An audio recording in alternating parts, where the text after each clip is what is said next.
On this episode of China Uncensored, the silver screen is turning red. Hi, welcome to China Uncensored. I'm your host, Chris Chappell. We've talked about it before. That toxic wasteland spewing its pollution around the world. Actually, I'm talking about Hollywood. But Hollywood may have met its match in China. By the end of next year, it's estimated that China may become the world's biggest movie box office. Yes, even bigger than the United States. Moviegoers in China will pay an estimated $8.3 billion by the end of this year. That's just a few billion away from catching up with the U.S. In fact, Hollywood movies are now often made with the Chinese market in mind. Because if a studio wants its next major blockbuster to take up a chunk of that multi-billion-dollar market, it will have to play by the Communist Party's rules. China only allows 34 foreign films a year. Is it about protecting China's own film industry? Partly, but it's also about censoring ideas that could, undermine social harmony. So what are Chinese censors looking for? Well, just ask party mouthpiece Xinhua. According to a draft of China's new film industry handbook, people in the film industry must have moral integrity. How do you do that? Practice core socialist values. If a Hollywood studio wants to guarantee success in what may soon be the world's biggest movie market, that means censor yourself or get censored by the State Administration of Press, Publication, Radio, Film, and Television, SAPFT. But this is about even more than just preventing Chinese people from seeing movies that don't adhere to core socialist values. This is part of a concerted effort by the Chinese Communist Party to control what comes out of Hollywood.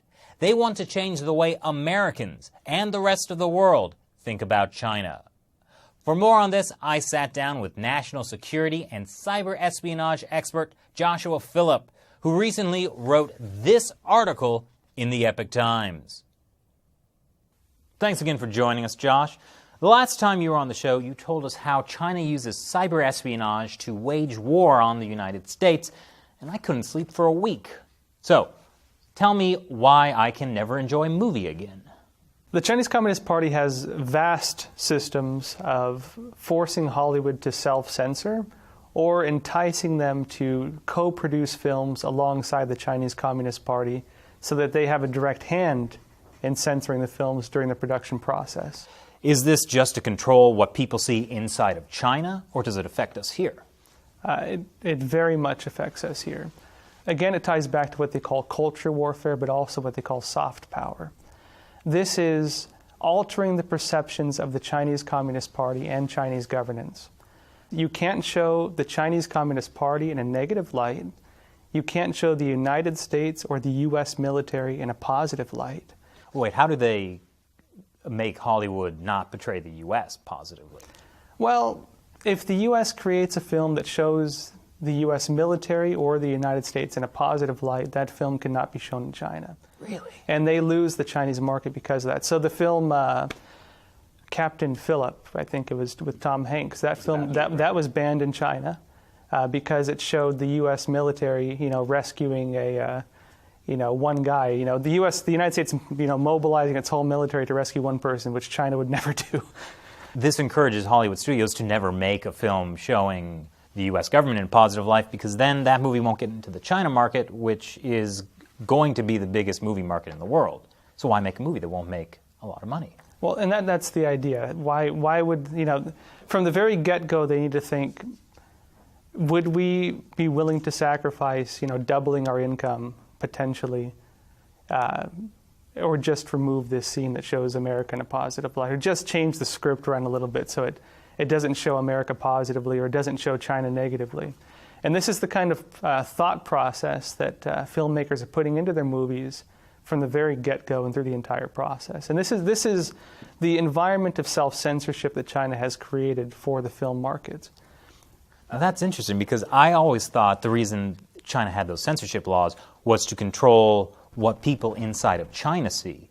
But really, the Chinese government is doing this to control what we in the U.S. see as well. That's right. And this actually ties to more, kind of conniving, strategies. The Communist Party conniving?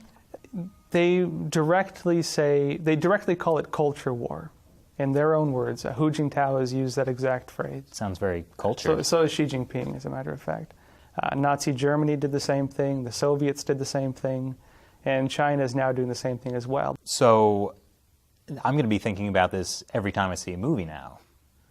Do you enjoy making people feel horrible? Well, if it's raising awareness about accurate issues, I think people should feel horrible when they realize that films are being manipulated with the intention of altering the way they view the world. Films are a core piece of the American identity.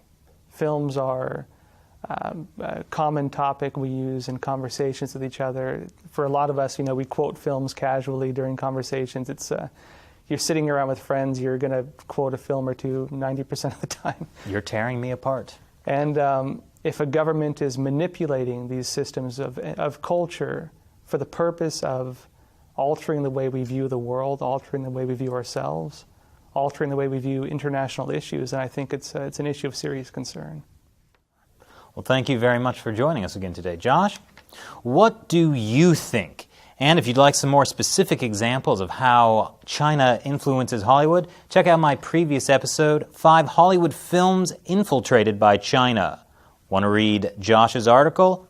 Link is in the description below. Once again, I'm Chris Chappell. See you next time. 5 Hollywood movies infiltrated by China. Who would have thought a one-party state wouldn't approve of democracy?